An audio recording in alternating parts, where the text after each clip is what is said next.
Okay, bismillahirrahmanirrahim. Assalamualaikum warahmatullahi wabarakatuh. Selamat pagi. Salam perkenalan semuanya, sihat? Kan, kalau boleh nak ada respon lah. Kalau tak ada respon mungkin di ruangan komen, mungkin anda boleh tulis sebagainya. Okey, macam biasa. Okey, itu Alif ya, Alif Afaham. Terima kasih. Sihat Alhamdulillah, Afika Alhamdulillah.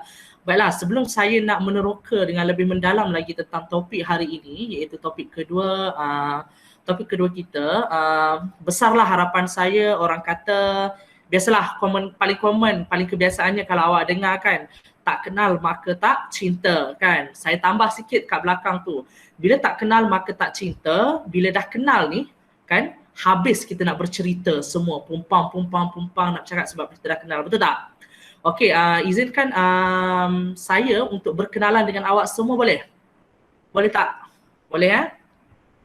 Okeylah, saya ni jenis orang yang suka bercakap, jadi besar harapan saya kalau hari ini kita ada interaksi. Okay? Kalau tak ada interaksi, kalau kamera ataupun mic ada masalah, kan boleh buka ataupun berikan kata-kata dekat ruangan chat. Baiklah, saya nak mulakan dengan siapa?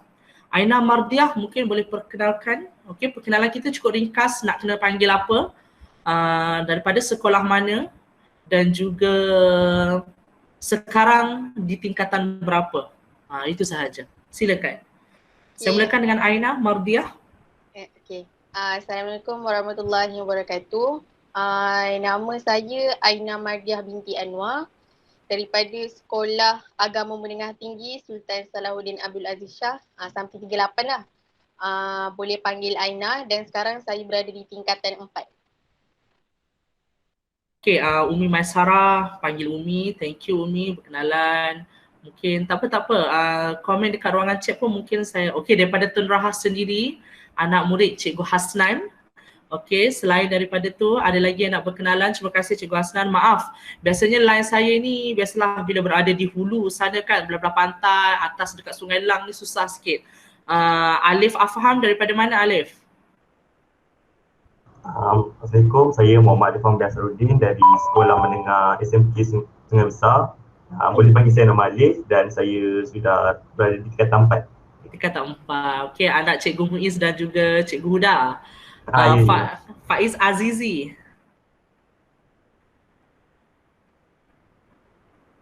Faiz Azizi. Okey. Assalamualaikum. Nama saya Muhammad Faiz Azizi bin Sazali. Boleh panggil Faiz, sekarang tingkatan 4. Tingkatan 4. Sekolah mana Faiz? Sekolah SMK Tun Rahah.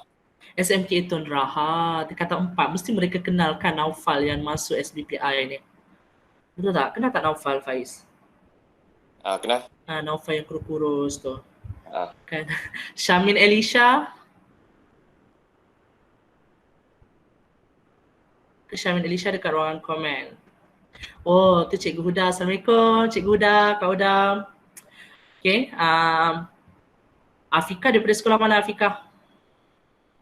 Alia Naziha. Alia daripada Tun Rahah. Thank you Alia. Okay, Afika, Aisyah Umairah. Saya ke Cikgu? Ya, Afika. Daripada sekolah mana Afika?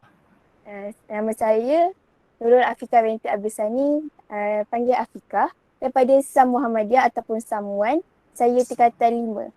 Oh, tingkatan 5, Alhamdulillah. Kan, okey. Ada lagi ke yang saya tak sebut dan saya terlepas pandang sebelum saya nak kenalkan diri saya pula? Kan, semua dah ya. Okey, Aisyah Umairah saya rasa dah diberikan dalam tu Umi Maisara. Aisyah Umairah daripada sekolah mana? Kalau nak berkenalan lah juga sikit-sikit kan, tak salah betul. Okey Aisyah. Nama saya Siti Aisyah Umairah dari SAM Muhammadiyah, tingkatan 5. Okey. Baiklah, terima kasih semua untuk sesi perkenalan seberingkas. Baiklah, sebelum kita nak meneroka lagi, izinkan saya untuk perkenalkan diri saya. Terima kasih untuk perkenalan anda. Nama saya Fakhrul Azlan bin Sabri, merupakan orang baru di Bumi Sahabat Bernam. Kan, terima kasih kerana menerima saya di Bumi Sahabat Bernam. Okey, guru bimbingan dan kaunseling daripada Sekolah Berasrama Penuh Integrasi Sahabat Bernam. Kan, kan andai kata sebab dah cam muka saya yang besar-besar, comel-comel, tembam-tembam ni, itu saya lah kan. Andai kata terjumpa dekat Sungai Besar ke, Sahabat Bernam ke, tegur-tegurlah. Okay? Kan, jangan terkejut, SAM Muhammadiyah ada tingkatan 5. Okey, baik, Kak Ayu. Okey, baiklah, hari ini kita akan teruskan Syahidatul Syakila daripada Sungai Besar tingkatan 4. Terima kasih Syahidatul Syakila. Baiklah, kita akan teruskan. Okey, untuk hari ini Bengkel EPRS Awesome PPD Sahabat Bernam, kita akan teruskan dengan kemahiran kepimpinan. Tak manis kiranya kalau saya terus mula tanpa saya nak orang kata apa, have a small salutation yang berusahalah Cikgu Muhammad Hasnan, penyelaras program bagi Bengkel EPRS Awesome PPD Sabah Bernam, juga merupakan guru bimbingan dan kaunseling SMK Tun Raha, rakan-rakan guru, rakan-rakan guru GBK, kakak saya Kak Huda dengan Kak Ayu, saya nampak dalam ni Cikgu Huda dan Cikgu Ayu, serta adik-adik. Saya kira anda semua ini merupakan adik-adik saya sebab saya masih lagi berusia 26 tahun. Terlalu muda sebenarnya kan dalam kalangan ni. Baiklah, selesai untuk salutasi. Jadi kita akan terus kepada topik kita hari ini, iaitu kemahiran kepimpinan. Iaitu topik kedua, sebagai seorang PRS anda perlu untuk mempunyai kemahiran ini. Kan, kalau pada minggu sebelum ini, topik satu daripada Cikgu Abdul Muiz sendiri berkenaan dengan kemahiran interpersonal. Kan, jadi hari ini bila dah ada dah interpersonal, anda dah mahir dah interpersonal anda, maka kita nak teruskan lagi dengan kepimpinan anda. Baiklah, sebelum ini saya nak tanyalah, kan, pernah tak anda menyuruh, kalau ada adik-beradik lah, menyuruh adik anda, contoh kakak, kan, dek kau datang bilik aku sekejap, adik awak pun datang. Pernah tak? Mesti pernah kan? Padahal nak suruh ambil apa? Ambil buku, jemput atas meja, betul? Kan? Okey. Daripada yes, itulah adik-beradik sebenarnya yang mempunyai orang kata kenangan manis bila awak dah besar nanti. Saya pun buat macam tu. Kan? Mana kata bila awak memberi arahan itu, mereka dengar, betul? Kan? Adik awak dengar, betul? Di situ sebenarnya dah ada dah sebenarnya orang kata apa?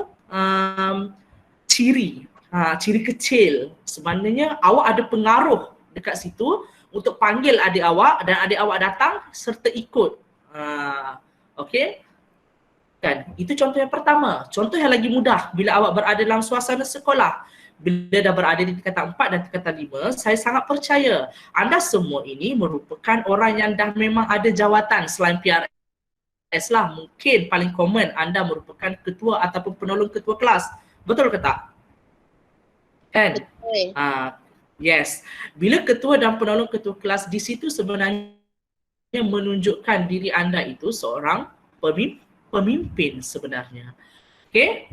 Okey. Seorang pemimpin. Jadi, hari ini macam mana kita nak meroka tentang kemahiran kepimpinan ini? Okey. Kita akan teruskan, akan ada 4 perkara yang cuba saya sentuh hari ini. Boleh kita pergi kepada next slide. Okey. Ini ialah outline. Okey, outline kelas kita is mean that ini merupakan perkara-perkara yang perlu awak tahu dalam dunia kepimpinan sebenarnya. Jujur saya kata bila mana kita ingin menjadi seorang pemimpin, okey, tugasan dan tanggungjawab serta amanah itu terlalu berat untuk dipikul. Kenapa saya katakan begitu? Sebab saya juga merupakan seorang pemimpin sejak daripada sekolah ke matrikulasi sehinggalah saya berada di zaman universiti. Okey, 4 garis panduan kita hari ini, saya cuba untuk sampaikan definisi kemahiran kepimpinan itu sendiri. Yang kedua, saya cuba untuk sentuh kepada anda jenis dan gaya kepimpinan. Yang ketiga, apakah kriteria-kriteria ataupun ciri-ciri kepimpinan berkesan bagi seseorang individu. Dan yang keempat ialah komunikasi seorang pemimpin. Komunikasi ni komunikasi yang macam mana? Adakah komunikasi kita bercakap semata-mata? Nanti sekejap lagi kita akan lihat bersama apa yang cuba saya terangkan. Okey, kita pergi dahulu kepada kandungan yang pertama, definisi dan kemahiran kepimpinan. Okey, sebelum saya nak meneroka pengenalan yang cukup mudah saya berikan. Okey, kepimpinan ini dia merupakan suatu keperluan, ya. Bukan satu benda yang tiba-tiba kau nak kena ada. Tak. Dia satu keperluan dalam membina kekuatan organisasi, terutamanya dalam memimpin organisasi ke arah menuju dan mencapai matlamat yang ingin dicapai bersama. Okey, ini bermaksud bahawa kepimpinan itu adalah suatu proses, okey, ialah satu proses di mana seseorang individu itu, pemimpin itulah kan, mempengaruhi orang lain bagi mencapai matlamat bersama. Ini daripada Alimuddin, okey, 2016 lah. Okey, yang saya dapati daripada jurnal. Mana kata ianya merupakan satu proses, okey, di mana seseorang individu itu dia berjaya untuk mempengaruhi orang lain. Untuk apa dia? Untuk kita nak mencapai matlamat bersama dalam satu-satu organisasi. Itu sebenarnya pemimpin. Kan? Contoh mudah, saya patah balik kepada ketua kelas tadi. Ketua kelas, contohnya untuk subjek sejarah awak. Okey, kita subjek sejarah nak semua lulus dan juga A dalam sejarah untuk ujian 1 contohnya. Jadi apakah tindakan awak sebagai ketua kelas, kan? Maka awak rancang sesuatu, awak memberi pengaruh, awak rancang, awak melakukan strateginya yang tersendiri. Mungkin apa dia? Awak nak minta untuk guru subjek sejarah itu buat kelas. Kan? Daripada situ, apa dia? Bila awak dah ada pengaruh, awak memberitahu rakan awak, okey, hari ini kita kena datang kelas sebab cikgu sejarah willing untuk datang nak mengajar kita. Maka semua datang ke sekolah, datang ke kelas untuk mengikuti kelas sejarah. Itu sebenarnya dah menunjukkan anda mempunyai salah satu daripada kemahiran kepimpinan. Bila awak ada pengaruh, kan, maka awak nak buat pengaruh awak itu sebagai pemimpin untuk mencapai matlamat bersama. Dekat itu tadi yang cikgu tunjukkan kelas sejarah tadi, matlamat awak apa dia? Matlamat bersama. Nak pastikan semua dalam kalangan pelajar kita, okey, pelajar awak lah, rakan-rakan awak semua ini memperoleh A ataupun lulus dalam mata pelajaran sejarah. Okey, jelas. Pergi kepada definisi kepimpinan. Silakan. Okey, dalam erti kata mudah, kalau mengikut Dewan Bahasa dan Pustaka, okey, kemahiran ini merupakan satu amalan praktikal ataupun amali ataupun perkara yang dah memang kita mahir. Itu ialah kemahiran. Itu secara konsep lah yang saya berikan dan saya terangkan kepada anda secara tiada paparan. Cuma kali ini merupakan saya kongsikan kepada anda 3 tokoh, okey, daripada jurnal yang telah pun dikaji. Apa yang dimaksudkan dengan kepimpinan? Pertama kita lihat kepada Bennis, iaitu tahun 1959. Apa yang dia kata tentang kepimpinan ini? Kepimpinan ini merupakan satu proses di mana seorang ejen, itu individulah pemimpin itu, dia mempengaruhi atau memujuk subordinatnya. Subordinatnya itulah anak-anak buah dia lah, supaya berkelakuan seperti yang dikehendakinya. Berkelakuan seperti yang dikehendakinya ini maksudnya apa dia? Kan? Siapa yang boleh terangkan dekat sini berkelakuan seperti yang dikehendaki mengikut pemahaman awak? Siapa yang boleh terangkan? Orang yang amanah. Okey, silakan. Mengikut kehendaknya, macam contohlah dia suruh sapu sampah, nak kemaslah satu bilik tu, dia nak anak-anak buah dia untuk kemas satu bilik tu, seorang sapu sampah apa semua tu dia tentukan dan anak buah dia nak. Okey, makna kata meniru mengikut arahan yang diberi, okey, boleh diterima pakai. Okey, makna kata dia, orang kata apa, mempraktikkan apa yang pemimpin lakukan, maka anak buahnya perlu juga lah lakukan perkara yang sama. Okey, yang kedua, tokoh yang kedua daripada jurnal ataupun kajian yang pernah dilakukan itu Hollander and Julian 1969. Dia katanya hadirnya pengaruh tertentu di dalam hubungan di antara dua orang ataupun lebih perkara yang sama. Okey, dan juga yang ketiga, Roche and Berling 1984, dia kata apa? Kepimpinan ini merupakan proses mempengaruhi kumpulan yang terancang ke arah mencapai matlamat. Dalam erti kata mudah, pimpin ini kan keyword yang perlu awak ada ialah pengaruh. Kan, pengaruhnya macam mana? Awak nak memimpin untuk memberi pengaruh yang baik ataupun pengaruh yang buruk, itu melihat kepada anda sebab anda merupakan seorang pemimpin. Bila mana anda dah menjadi seorang pembimbing rakan sebaya juga, itu dah menunjukkan anda ialah pemimpin. Dalam trademark rakan sebaya apa dia?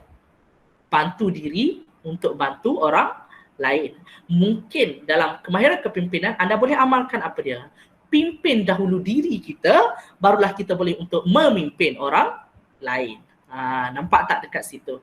Okey, selesai tentang definisi kemahiran, kita pergi pula kepada outline yang kedua kita, jenis dan gaya kepimpinan.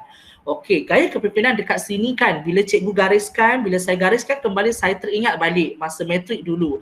Seperti apa dia, ini macam silibus pengurusan perniagaan, business administration semasa saya berada di matrikulasi. Jadi benda ini bila kita, orang kata apa, secara umumnya, di dunia ini ada banyak jenis dan gaya kepimpinan, pemimpin-pemimpin dunia, kepimpinan dalam satu-satu syarikat besar yang multinational, yang national, dan juga mungkin dalam sektor sekolah sendiri. Awak sebagai seorang pemimpin, awak ada kan ketua PRS, betul? Okey, mungkin ketua PRS awak itu mengamalkan prinsip yang bagaimana gaya kepimpinan mereka. Okey, dekat sini saya gariskan ada 5. Okey, 5, tapi banyak, saya gariskan 5. Okey, pertama ialah gaya kepimpinan demokratik. Yang ketiga autokratik, transformasi, transaksional dan juga laissez-faire. Okey. Apakah yang dikatakan dengan kelima-lima gaya ataupun jenis kepimpinan ini? Pertama sekali saya pergi kepada demokratik.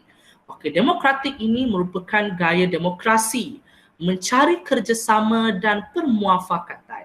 Okey, ahli pasukan adalah bahagian dari proses membuat dan aliran komunikasi naik, turun dan dia melintasi carta organisasi. Di mana kalau kita katakan gaya demokrasi ini juga sebenarnya bersifat kolaboratif. Kolaboratif itu apa? Ialah kerjasama. Okey, contoh yang cikgu berikan demokrasi ini. Okey, contoh yang saya berikan dalam demokrasi ini, kita lihat sendiri negara Malaysia lah, kan? Negara Malaysia mengamalkan sistem sistem yang macam mana? Sistem pemerintahan yang macam mana? Siapa boleh jawab? Itu ialah soalan pengetahuan am yang sangat asas. Sejarah kalau tak dapat jawab ni bukan tak, ni mesti sebab sejarah gagal ataupun tak ingat. Negara Malaysia mengamalkan sistem pemerintahan yang bagaimana? Demokrasi. Ya, demokrasi berperlembagaan. Setiap negara sebenarnya mempunyai sistem pemerintahan yang berlainan. Okey, dekat sini kita melihat, betul tak? Kan, pemimpin sebenarnya dipilih daripada anak buah, betul tak? Daripada ahli pasukan lah istilah dekat sini. Kan, melalui pilihan raya umum. Itu ialah pengetahuan am yang perlu awak tahu. Okey, jadi dekat sini sebenarnya benda yang sama, demokrasi ahli pasukan adalah bahagian proses membuat keputusan. Dia nak memilih pemimpin mereka, ketua mereka itu dalam kalangan yang macam mana, bagaimana. Sebab itu gaya demokrasi ini dia bersifat kerjasama dalam kalangan ahli itu sendiri, kelompok itu sendiri. Okey, jelas tentang demokratik. Kita pergi yang kedua seterusnya ialah gaya dan jenis kepimpinan autokratik. Okey, autokratik ini dia memusatkan keutamaan, keselesaan dan arahan pemimpin organisasi. Okey, dalam banyak keadaan ya, pemimpin ni dia membuat keputusan tanpa meminta persetujuan ataupun input daripada pasukan mereka. Gaya autokratik ini sebenarnya tidak sesuai dalam semua situasi setiap saat. Okey, tetapi dia ada tetapi juga sebenarnya. Sangat berguna dalam kerjaya tertentu. Okey, kerjaya yang saya berikan contoh ini ialah perkhidmatan ketenteraan, pertahanan ya, di mana bila mana mereka dalam keadaan tertentu berlakunya krisis, okey, krisis yang tak mungkin agak sukar untuk ditangani, maka mungkin ketua, orang kata kapten ataupun yang mempunyai jawatan tertinggi dalam dunia ketenteraan itu, mereka akan memberi arahan PAP, itu dipanggil sebagai autokratik. Orang kata kuasa veto lah. Okey, senang bahasa mudah kalau saya kata kuasa veto. Okey, kuasa veto dia kata apa? Tanpa persetujuan apa-apa dia terus melaksanakan. Okey, awak kena buat ini, awak kena buat ini. Okey, A, awak kena buat ini, B kena buat ini, kan. Maksudnya dia mengarah sahaja. Ada pemimpin yang sedemikian. Okey, itu yang kedua tentang autokratik. Dan yang ketiga kita beralih pula kepada gaya kepimpinan transformasi. Okey, gaya kepimpinan transformasi dia cakap apa? Pemimpin transformasi ini dia lebih cenderung untuk mendorong kepada perubahan. Kecenderungan dia nak mendorong kepada perubahan dalam satu-satu organisasi ini. Dia cakap apa dekat sini? Mereka ini merupakan baik untuk dibawa ke organisasi untuk mengubah keadaan mengembalikan keuntungan ataupun meningkatkan budaya. Budaya macam mana? Mungkin budaya kerja yang lebih baik dan lebih proaktif, lebih agresif dan sebagainya. Okey, sebagai alternatif dekat sini pemimpin transformasi ni dia mungkin mempunyai visi untuk apa yang mungkin diperlakukan oleh pelanggan. Okay, it means that mungkin klien kita ataupun orang yang meminta bantuan daripada kita, okay, pihak berkepentingan atau tujuan di masa depan dan berusaha untuk mencapai tujuan tersebut. Okey, mereka ataupun individu-individu ini adalah pemimpin perubahan yang fokus pada masa depan. Okey, nampak tak? Makna kata pemimpin ini merupakan yang bersifat ataupun yang mengamalkan konsep transformasi, dia hadir dalam satu-satu organisasi, dia cuba untuk membuat pembaharuan yang baru. Dalam pembaharuan yang baru masih lagi memberi manfaat kepada orang lain, iaitu mengembalikan keuntungan dan juga meningkatkan budaya. Mungkin sebelum ini budaya kerja dalam satu-satu organisasi itu tidak efisien. Dengan hadirnya pemimpin yang sebegini, okey, yang bersifat transformasi ini, maka budaya kerja lebih proaktif, lebih strategi, lebih tersusun dan sebagainya. Perkara-perkara yang positif lah dalam satu-satu organisasi. Okey, kan ada juga transformasi bila datangnya pemimpin ini dia nak huru-harakan keadaan itu. Dia nak huru-harakan keadaan itu tak baguslah dalam satu-satu kepimpinan organisasi. Dan saya percaya bila awak menjadi seorang PRS, iaitu pemimpin pelajar buat masa kini, awak sebenarnya bila nak menjadi seorang pemimpin transformasi, apa dia? Awak takkan buat untuk menuju ataupun mengembalikan keburukan. Kita nak mengembalikan keuntungan, kebaikan. Betul. Awak, saya percaya awak tak buat perkara-perkara tersebut kerana ada dalam kalangan diri sendiri untuk menjatuhkan rakan-rakan pembimbing rakan sebaya yang lain. Ada tak? Kan? Jangan ada sifat sedemikian. It's not good for yourself. Okey, izinkan saya untuk menggunakan dua bahasa, maafkan saya. Baiklah, kita pergi kepada yang keempat, bersifat transaksional. Okey, transaksional ini dia macam mana? Okay, dia cakap apa dia? Dia berpusat pada perancangan jangka pendek. Okey. Gaya ini dia dapat menyekat apa? Kreativiti dan membuat pekerja terus mengikut peranan mereka masing-masing. Okey. Allahu Akbar. Alhamdulillah, maafkan saya kerana sendawa, dia salah kenyangkan.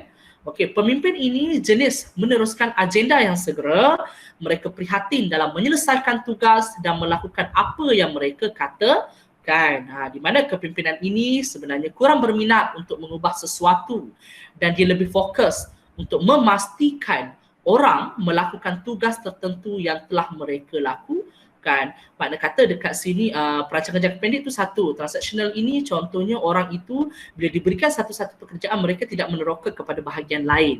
Okey, contohnya kalau Umi Maisarah diberikan kerja menjadi seorang pengacara majlis sahaja sepanjang majlis dekat sekolah kan. Majlis dekat sekolah dia Umi Maisarah jadi pengacara majlis. Majlis dekat sekolah dia apa-apa acara dekat sekolah Umi Maisarah jadi pengacara majlis.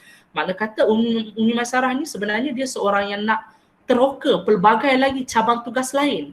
Betul tak? Mungkin Umi Maisarah nak duduk dekat bahagian hadiah, mungkin Umi Maisarah nak duduk dekat bahagian multimedia dan teknikal kan. Jadi Umi Maisarah ini disebabkan dengan satu kerja itu yang orang pandang dia boleh buat, maka terus dalam apa-apa acara diberikan pengacara majlis kan. Itu sebenarnya satu perkembangan kreativiti yang telah pun disekatlah sebab kita nak belajar benda tu kan. Mungkin ada pemimpin yang sebegitu kan. Ada baiknya juga sebenarnya transaksional, tapi ada buruknya untuk mereka yang ingin menerokai pelbagai jenis tugasan kan. Tapi kalau kita mahir dalam satu-satu itu tak ada masalah juga sebenarnya kan. Dah memang kemahiran kita dan mungkin perkara itu kalau macam bagi saya, perkara itu sebenarnya memudahkan kerja saya sebab saya tak payah fikir kepada orang lain, faham, kerja orang lain. Tapi andai kata diri saya ini ingin meneroka, tidak bagus untuk diri saya. Ada pemimpin yang sebegini sebenarnya. Okey, sebab dia dah tahu kebolehan orang itu, dia terus kekalkan orang itu untuk menjadi AJK tersebut. Faham? Okey, itu ialah kepimpinan transaksional dan akhir sekali ialah kepimpinan yang bersifat macam mana? Kepimpinan yang bersifat laissez-faire. Okey, dalam erti kata mudah. Okey, for the next slide boleh? Okey. Terima kasih Cik Asnan. Cik Asnan, okey, terima kasih. Baiklah, laissez-faire. Laissez-faire ini sebenarnya gaya kepimpinan di mana ahli pasukan itu dijemput untuk membantu memimpin bersama dalam satu-satu organisasi. Okey, contoh di syarikat yang mempunyai, biasanya laissez-faire ini banyak dilakukan oleh company-company yang mempunyai teamwork. Dia masih ada lagi leader, ada lagi leader. Kalau awak tahu, mungkin ada saudara mara awak, abang awak kan. Contoh 5 orang. 5 orang dalam satu kelompok, ini ialah ketua.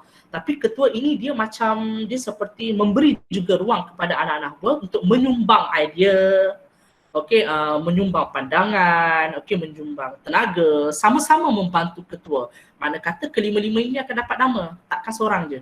Faham? Dia cakap apa? Di syarikat yang mempunyai gaya kepimpinan laissez-faire ini, dia cakap apa? Struktur pengurusan dia cenderung tidak rata. Ia bermaksud tidak mempunyai hierarki lah, semua sama. Hierarki tahu kan, daripada orang pangkat bawah sampailah naik ke atas. Dengan kepimpinan laissez-faire ini pula, dia kata apa? Ahli pasukan mungkin tertanya-tanya, siapakah yang akan membuat keputusan akhir? Atau boleh mengadu tentang kekurangan kepimpinan yang dapat diterjemahkan menjadi kekurangan arah. Nampak tak dekat situ? Makna kata laissez-faire ini dalam arti kata mudah keterbukaan dalam kita memimpin. Saya percaya mungkin sebab bila awak dah menjadi pemimpin pelajar, iaitu PRS, pemimpin rakan sebaya, bukanlah besar harapan saya dan saya sangat percaya laissez-faire itu sebenarnya lagi banyak yang awak amalkan sebab awak meminta pandangan rakan-rakan lain walaupun anda diminta oleh guru untuk mengetuai, menguruskan sesuatu majlis, suatu acara. Betul ke tak? Siapa yang laissez-faire sebenarnya? Betul. Kan? Tapi dalam masa yang sama, demokrasi itu juga ada. Betul. Dalam arti kata mudah, kelima-lima gaya dan jenis kepimpinan ini sebenarnya perlu ada. Perlu ada untuk awak terapkan dalam diri awak, tetapi pilihlah satu yang lebih utama supaya orang tahu awak ni sebenarnya pemimpin yang mengamalkan konsep ataupun kepimpinan yang macam mana. Faham? Masih lagi amalkan kelima-lima ini, tetapi pilihlah satu kecenderungan utama awak. Awak lebih kepada apa dia. Kalau macam saya bagi tahu awal, saya ni jenis individu yang laissez-faire. Kita membuka peluang kepada rakan-rakan kita, memberi pandangan dan sebagainya. Tapi keputusan pula, sayalah yang buat sebab kita telah pun dilantik sebagai ketua. Dekat situ bila dilantik sebagai ketua, makna kata kita lah, demokrasi lah dekat situ pula. Faham tak? Selesai untuk jenis dan gaya kepimpinan, kita pergi pula kepada yang ketiga, kriteria dan ciri kepimpinan berkesan. Dalam arti kata mudah dekat sini bila bercakap tentang ciri kepimpinan berkesan, kriteria yang perlu awak ada untuk menjadi seorang pemimpin, akan ada 5 perkara yang saya cuba untuk sampaikan kepada anda semua. Pertama, kepercayaan dan keyakinan diri. Kepercayaan dan keyakinan diri dekat sini saya nak tanyalah siapa yang boleh huraikan dengan lebih terperinci mengikut pemahaman konsep awak apa yang dikatakan dengan kepercayaan dan keyakinan diri. Saya buka peluang.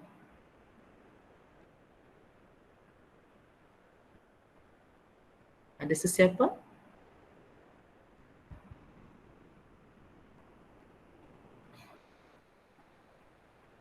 Adakah saya berseorangan ataupun line saya problem?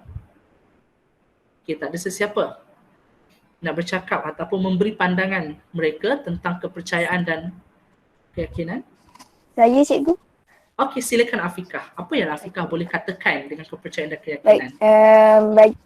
Kepercayaan dan keyakinan diri tu macam kita percaya dengan diri kita untuk memimpin seseorang tu.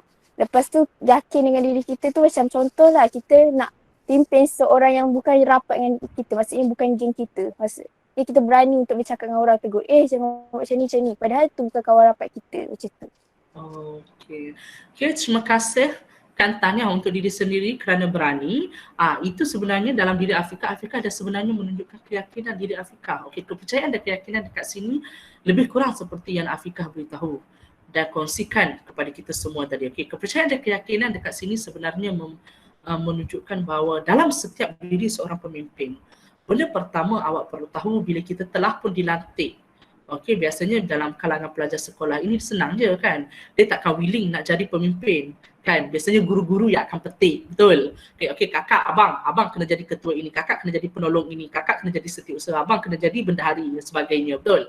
Okey, bila kita telah pun diberikan amanah kan, makna kata sebenarnya orang yang memberikan kita amanah dan tanggungjawab itu, orang itu mempercayai diri kita. Bila orang itu memberi kepercayaan kepada diri awak sebagai seorang pemimpin, tanamlah terus bahawa awak sebenarnya mempunyai kepercayaan yang baik, okey, dan juga keyakinan diri awak juga perlu A, orang kata. Kan nak jadi pemimpin ni keyakinan bukan kena F tau, kena A. Nilai dia ialah A. Kan, bila awak ada kepercayaan diri, awak ada keyakinan diri, awak nak menyampaikan pengaruh awak, pengaruh yang positif bukan pengaruh yang negatif, pengaruh awak itu sangat senang. Betul ke tidak? Kan, siapa dekat sini dalam satu batch lah, contohlah batch form 4, dekat sini mesti ada ketua batch, betul? Betul. Kan, ketua batch awak itu orang yang ada pengaruh ke tak sebenarnya? Ada banyak. Kan, rakat lelaki lah contohnya, mesti pengaruh tu budak bola, betul? Betul. Kan, betul. Dia kena cari orang yang begitu. Sebab apa? Sebab budak bola ni, dia geng-geng dia boleh menyampaikan pengaruh dia. Kau datang sini, ni, aku nak bagi tahu. Tadi cikgu pesan dekat aku. Kau semua kena buat ini. Bukan kau, kita buat sama-sama. Nampak tak? Itu sebenarnya dia menyampaikan pengaruh. Faham? Walaupun dia memberikan arahan, itu sebenarnya satu pengaruh. Daripada mana dia dapat tu? Kan, daripada kepercayaan dan keyakinan diri dia lah. Kan? Nampak tak? Biasanya kalau orang yang menjadi ketua-ketua ni dekat batch lah, budak bola, dia budak pandai. Kalau dia budak pandai, tak pandai pun dia sedang-sedang, tapi dia masih lagi ada jawatan. Mungkin dia daripada ketua kelas ke, pengawas ke, betul ke tak? Kan mungkin dalam kalangan PRS sendiri samalah dekat event, walaupun di berasrama penuh pun kami pun mengamalkan perkara yang sama. Ketua murid kita cari budak rugby, senang. Dapat tak? Okey, jadi pertama kena ada kepercayaan dan keyakinan. Yang kedua nak jadi pemimpin sangat penting untuk kita menjadi orang yang berilmu. Kenapa? Dengan adanya ilmu kan, mungkin kalau ada satu-satu masalah yang wujud, yang timbul dalam satu-satu organisasi, ilmu yang kita ada, tambah satu lagi ialah pengalaman. Mungkin awak dah tingkatan 4, tingkatan 5. Kan, pengalaman mungkin lebih sedikit daripada adik-adik yang berada di menengah rendah. Okay, jadi amalkan, praktikan ilmu yang awak ada. Sebab itu ilmu itu sebenarnya sangat penting. Kan, walaupun ini ialah keadaan saya berkongsi ilmu kepada anda dalam keadaan yang non-verbal education, saya percaya perkara-perkara ini merupakan salah satu daripada input yang perlu awak ambil. Awak tahu bahawa orang berilmu ini sebenarnya apa dia? Kan, mampu untuk mempengaruhi juga orang lain. Kan, dapat ke tak? Faham? Kena ada ilmu barulah kita boleh jadi pemimpin yang baik, barulah kita boleh menyelesaikan masalah anak-anak buah kita. Faham? Kan, mungkin juga boleh menyelesaikan masalah kita. Dapat? Okey. Yang ketiga, kita perlu mempunyai kesabaran. Ini ciri-ciri pemimpin. Kenapa sabar? Kan, bila awak jadi pemimpin, tambah-tambah pemimpin pelajar, awak akan berada dalam situasi di tengah-tengah. Tak apa yang menunjukkan situasi di tengah-tengah? Tak apa dia? Kenapa cikgu cakap situasi individu yang berada di tengah-tengah? Kan? Kenapa cikgu cakap tengah-tengah? Pertama, awak kena fikir cikgu. Yang kedua, awak kena fikir adik-adik ataupun rakan-rakan kerja awak, PRS awak yang lain. Ataupun anak-anak buah awak yang lain. Betul tak? Awak berada di tengah-tengah, tersangkut sebenarnya. Betul? Kan? Mungkin cikgu minta tolong awak untuk contoh kumpulkan pelajar yang bermasalah. Kan? Okey, dekat situ awak pun terimalah arahan daripada guru dan awak menyampaikan perkara atau perkara yang diinginkan oleh guru kepada anak buah awak. Faham? Dekat situ nak mencari orang yang punya masalah, nak tegur, sangat memerlukan kesabaran, betul? Kan? Kesabaran, mungkin kesabaran apa? Satu, awak dipush, ditekan. Tekanan itu daripada orang atasan, guru awak. Dan satu lagi, awak nak melayan juga kerana anak-anak murid dan rakan-rakan awak. Betul ke tak? Jadi kesabaran itu sebenarnya salah satu daripada elemen yang cukup penting untuk kita menjadi seorang pemimpin. Okey, itu salah satu contoh situasi yang saya berikan. Sebenarnya banyak lagi situasi kesabaran lain bila wujud pada lapangan sebenar anda menjadi seorang pemimpin. Itu yang cukup mudahlah. Okey, saya berikan yang keempat. Awak perlu mempunyai kefahaman dan empati. Kefahaman dan empati kan, sebagai seorang PRS, kan, saya percaya kemahiran empati, awak perlu faham orang lain itu dah sebati dengan diri awak. Okay? Jadi sangat perlu juga untuk kita empati andai kata ada dalam kalangan anak-anak buah kita anak-anak buah kita yang mempunyai masalah ke, janganlah terus mana kerja yang aku minta untuk kau cari ni, tak sampai pun kat tangan aku ni. Sedangkan anak buah awak ada masalah lain. Kan? Bila anak buah awak ada masalah, lahirlah dalam diri awak itu rasa empati. Tak apa hantar lambat pun tak ada masalah. Aku bukan nak urgent pun benda tu. Tak ada, kan, buat dulu perkara yang lebih penting. Cuba wujudkan rasa empati itu. Kan? Sebab sebelum kita menjadi seorang pemimpin, sebelum kita menjadi seorang ketua, percayalah anda sebenarnya pernah berada di bawah. Betul ke tak? Betul. Ya. Dan akhir sekali ialah perhatian. Perhatian dekat sini kan bukan nak jadi pemimpin, maksudnya perhatian kita ada dua keadaan dekat sini. Pertama, kita perlu memberikan perhatian dalam setiap perkara penting yang guru sampaikan untuk kita sampaikan kepada rakan-rakan kita. Dan yang kedua, perhatian ialah melibatkan personality kita. Okey, sebenarnya bila awak menjadi seorang pemimpin itu tak apa dia. Awak menjadi seorang pemimpin itu sebenarnya dah menjadi satu perhatian kepada rakan-rakan awak. Contoh awak pakai baju PRS, awak dah pakai vest PRS. Kan? Di situ dah menunjukkan perhatian, wah abang ni sebenarnya orang PRS, macam nak jadilah. Di situ dah menunjukkan apa dia? Kan?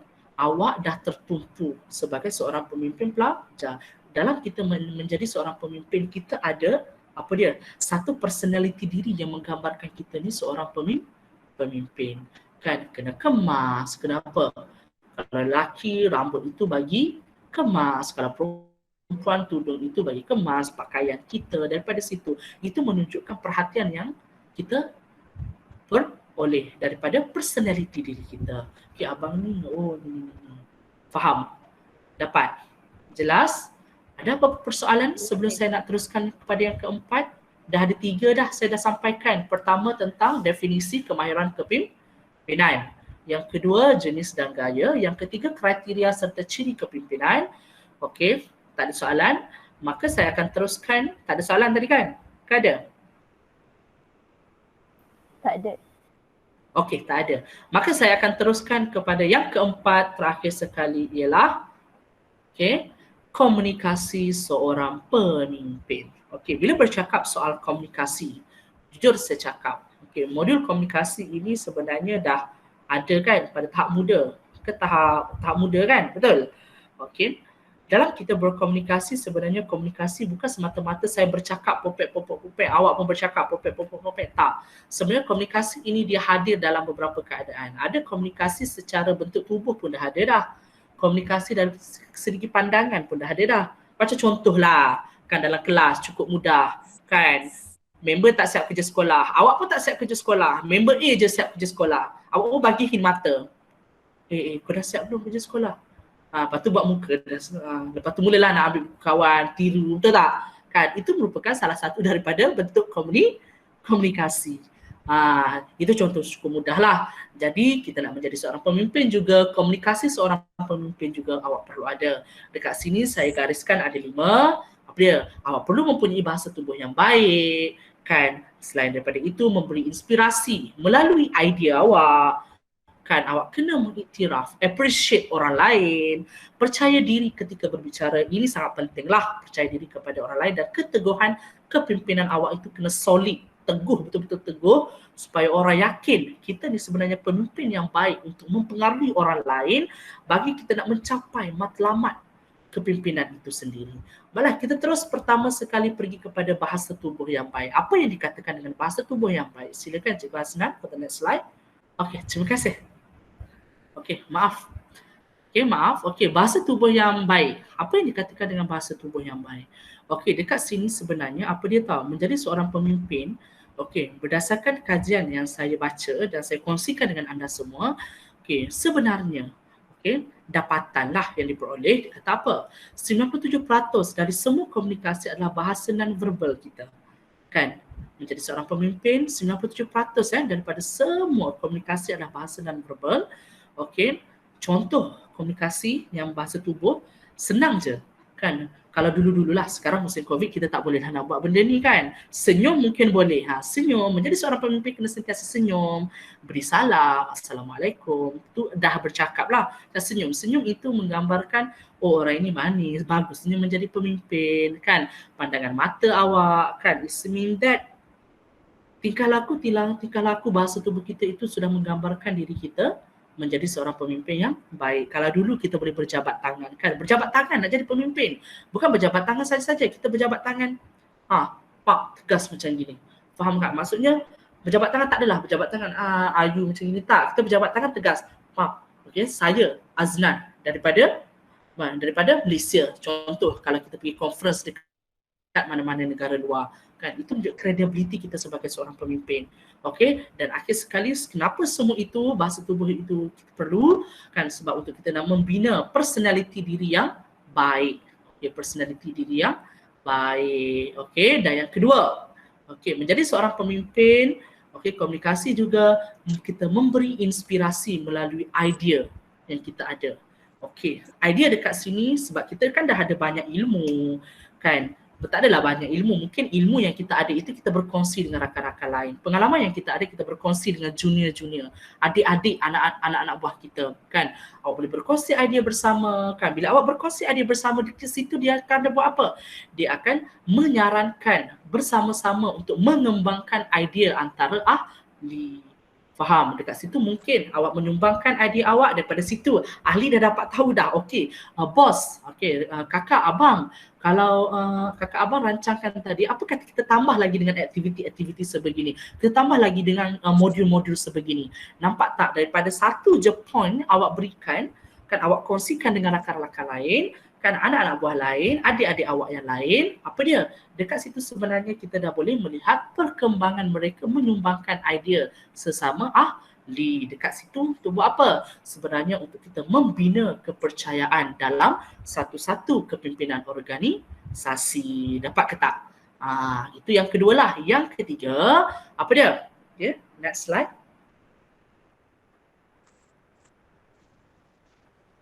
Yang ketiga, kita kalau boleh kita mengiktiraflah orang lain. Mengiktiraf dengan orang lain ni is mean that kita menghargai kerja buat rakan-rakan sekerja kita, anak-anak buah kita. Menjadi seorang pemimpin itu merupakan salah satu bentuk komunikasi yang non-verbal lah tadi cikgu kongsikan dengan awak kan.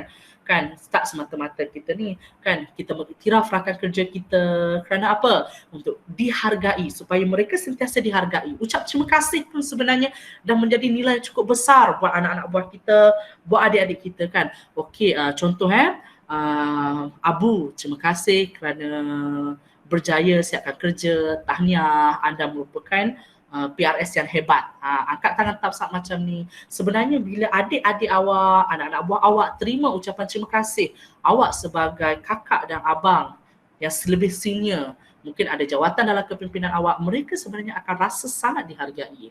Dalam masa yang sama, benda itu akan menjalinkan satu hubungan yang baik antara anak buah dan juga pemimpin. Itu merupakan salah satu daripada bentuk komunikasi secara tak langsung akan berlaku. Okey, dekat situ apa dia kan juga dalam masa yang sama awak juga boleh temukan perkara baik dan katakan kepada anak buah awak, adik-adik awak, junior-junior awak, anda sebenarnya hebat. Awak beritahu rakan awak, hebatlah kau, aku tak boleh buat benda ni, terima kasih banyak-banyak tolong aku. Tak apa, tak ada masalah. Kan, kalau awak appreciate kerja orang, cuba untuk menghargai, kita mengiktiraf orang lain, sebenarnya itu merupakan salah satu daripada bentuk komunikasi yang perlu awak ada supaya apa? Bila awak jadi seorang pemimpin, awak akan disukai sebenarnya. Okey? Dan yang terakhir sekali, yang terakhir ke belum yang terakhir, percaya diri ketika berbicara. Percaya diri ketika berbicara itu, inilah yang paling utama. Kenapa? Nak jadi seorang pemimpin sebab kita nak menyampaikan pengaruh kita, kita nak memberi arahan, kita nak menyampaikan satu-satu pesanan daripada orang atasan kita kepada anak buah kita. Apa dia? Menjadi sangat penting untuk kita boleh berbicara, boleh bercakap di khalayak yang ramai. Dekat sini dapatan yang saya dapat apa dia? Sebenarnya bila kita nak panggil berbicara di hadapan ini, mungkin awak tidak, rakan-rakan awak yang lain. Menjadi ketakutan utama semua individu sebenarnya untuk bercakap di hadapan. Kalau boleh nak jadi pemimpin, kita kena hilangkan perkara ini, maka untuk kita mempunyai kepercayaan diri semasa kita nak bercakap merupakan salah satu bentuk komunikasi yang paling kuat. Sebab kita nak menyampaikan, kita nak memberi pengaruh kepada orang lain. Faham? Okey. Mungkin daripada pengaruh itu kita menyampaikan, kena adalah juga apa? Kita kena ada ilmu yang saya sebutkan ciri-ciri tadi kan. Bila ada ilmu kan, bila awak nak menyampaikan sesuatu juga apa dia? Tutur kata awak perlu teratur, perlu disusun dengan baik untuk supaya apa? Supaya memberi pengaruh yang memberi inspirasi. Okay. Kita boleh beri pengaruh dan sekaligus datangkan inspirasi kepada orang yang dengar tu. Wah, bagusnya orang ni, ketua ini, abang ini, kakak ini. Tutur kata dia tu sebenarnya memberi inspirasi. Cara dia bercakap kan, apa dia, keyakinan diri dia, kepercayaan diri dia dalam bercakap. Okey, ini elemen yang paling penting lah bila kita menjadi seorang pemimpin pelajar. Okey. Seterusnya, yang terakhir, okey, ialah keteguhan kepimpinan. Okey, apa yang dikatakan dengan keteguhan kepimpinan? Okey, keteguhan kepimpinan ialah rangkuman secara keseluruhan bila kita nak menjadi seorang pemimpin. Pertama, kena punya bakat dalam komunikasi yang hebat. Perlu untuk kita berbicara supaya apa? Supaya orang yang mendengar apa yang kita nak sampaikan terpegun. Memberi inspirasi kepada mereka. Wah, abah dengan kakak ini sebenarnya seorang yang sangat baik. Okey, kenapa? Komunikasi yang jelas, awak kena percaya diri, bertindak juga sesuai dengan apa yang awak bicarakan.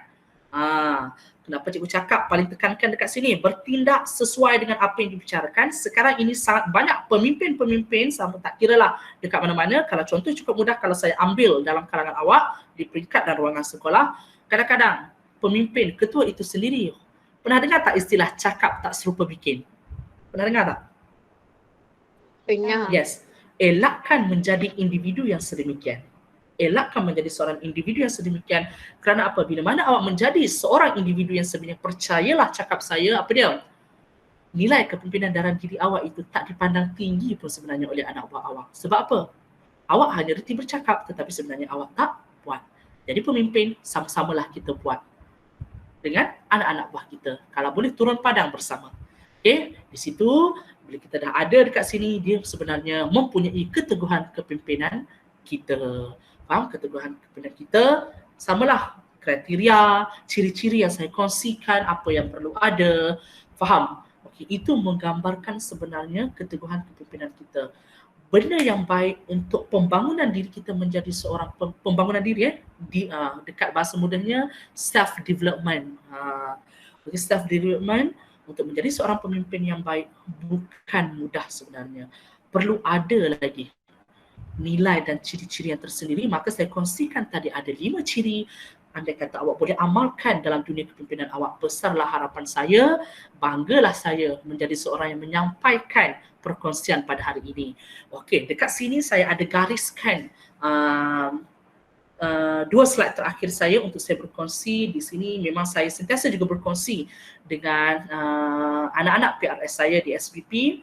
Okey, sebenarnya ini daripada pengetua saya. Kan saya kongsikan dengan anak-anak PRS saya.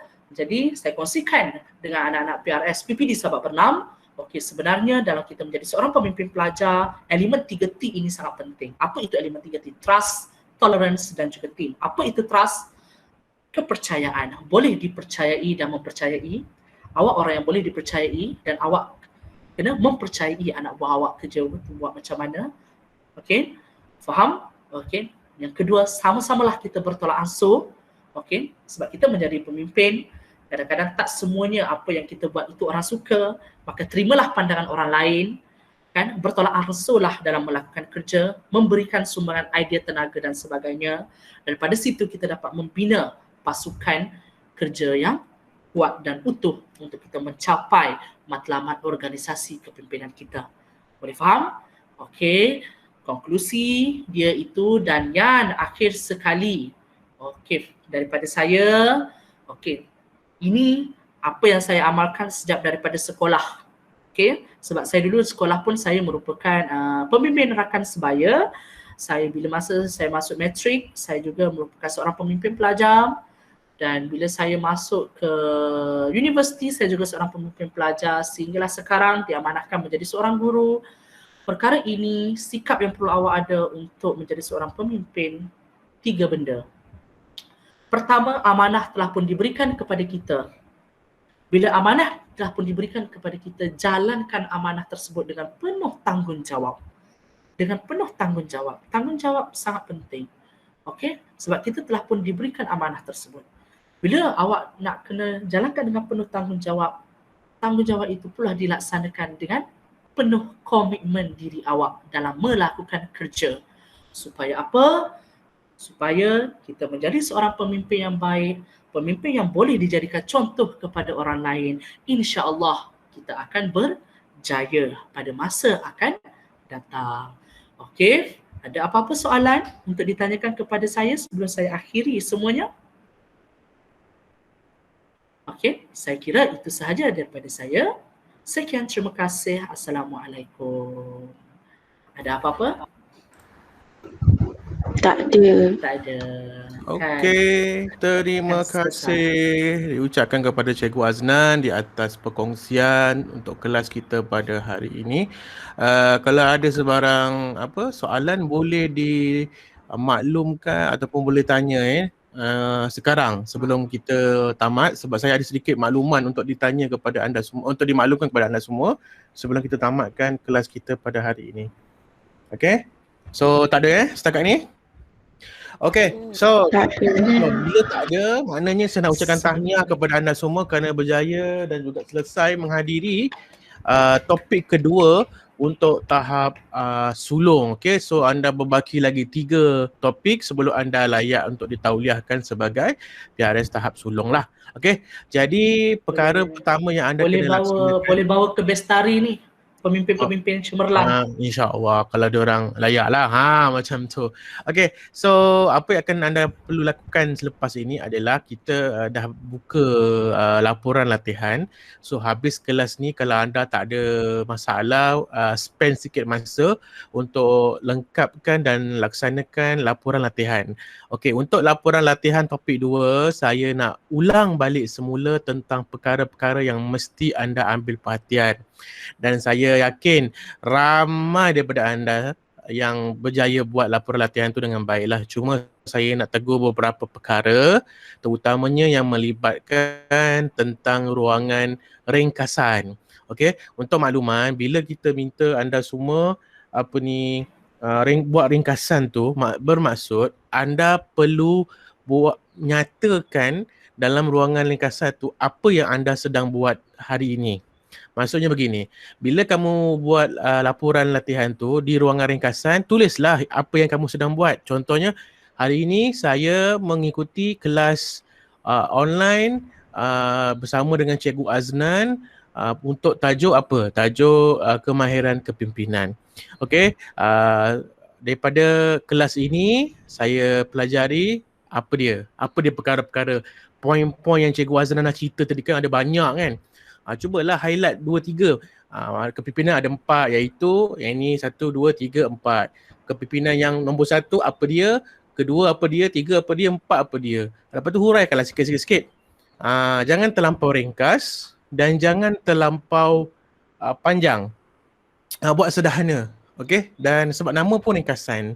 Okey, dan paling penting, saya tak nak kamu tulis apa yang kamu akan buat selepas ini, tak perlu. Sebab nama pun ringkasan. Yang apa yang kamu akan buat lepas belajar ni, masukkan dalam refleksi. Okay, contoh macam selepas belajar ni saya akan gunakan ilmu ni untuk perbaiki diri saya akan mula tengok tu, tengok ini, apa benda semua tu. Bukan dalam ringkasan, itu buat dalam refleksi. So bila sebut ringkasan, apa yang kamu buat pada hari ini, apa yang kamu pelajari dan apa benda yang kamu lakukan. Mungkin contohnya tadi kalau ada perbincangan, kami ada membuat sedikit perbincangan bersama dalam kelas. Topik yang kami belajar apa dia? 1, 2, 3, 4. Okey, topik yang nombor 1 adalah apa dia? Membicarakan tentang apa? Topik 2 poin kedua apa dia? dibicarakan tentang apa. Macam itulah, saya nak ringkasan tentang apa yang kamu belajar. Bukannya daripada yang kamu belajar tu apa yang kamu buat. Saya tak nak. Kalau kata bila saya baca ringkas laporan kamu tu dan saya tak berpuas hati, kalau kamu dapat kurang 70, maknanya kamu tidak memenuhi apa yang saya nak. Maksudnya kamu tak jelaskan dengan lebih detail lagi lah pasal benda-benda tu. Okay? So selepas ini kalau ada rasanya Cikgu Azna mungkin akan bagi tugasan. So tugasan tu kita akan upload nantilah. Okay? So apa pun, all the best. Tahniah kerana berjaya untuk menghabiskan topik yang kedua. So selepas ini laksanakan tugas yang akan dia berikan dengan sebaik mungkin.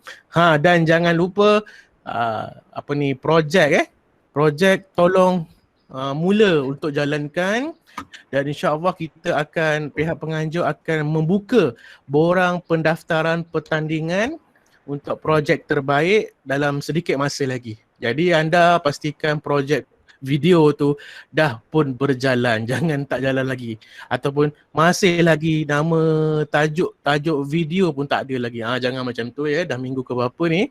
Okay, so itu saja daripada saya sekarang. Assalamualaikum warahmatullahi wabarakatuh. Kita akan jumpa lagi dalam kelas yang akan datang. Okay, terima kasih semua. Terima kasih semua.